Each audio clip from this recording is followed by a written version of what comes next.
Well, welcome back, everyone. Welcome to week 3 of our podcast, back with Shona and me, Dave. Shona, can you believe we made it to week 3 of the podcast? It's gone so quickly, but that's the thing with time, Dave. Just keeps on rolling on.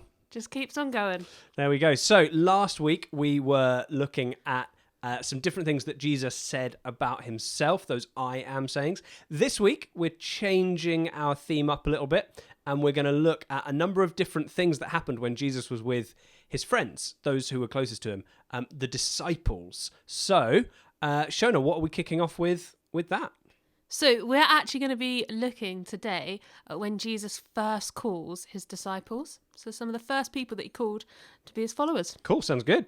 Yeah, it's great. I'm really looking forward to it. Dave, do you mind reading the verse for us? Yeah, sure, can do. So this is found in Matthew chapter 4, and I'm starting at verse 18.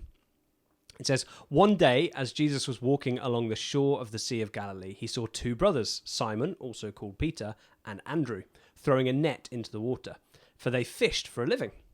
Jesus called out to them, 'Come, follow me, and I will show you how to fish for people.' And they left their nets at once and followed him.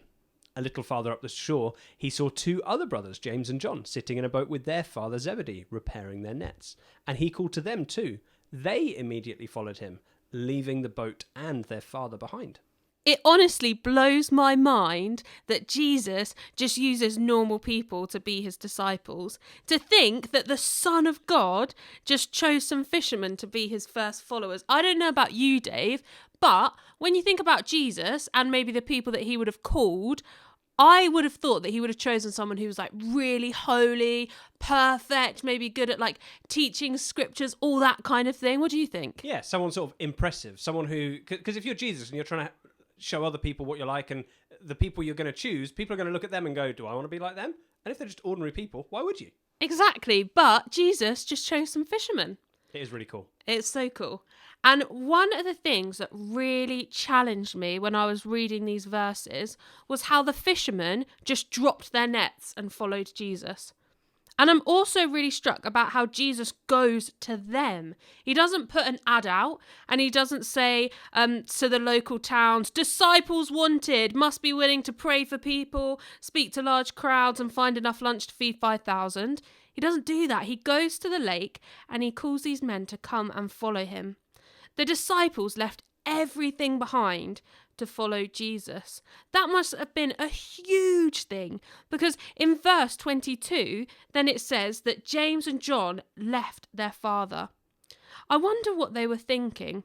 How was it that they knew that Jesus was worth following?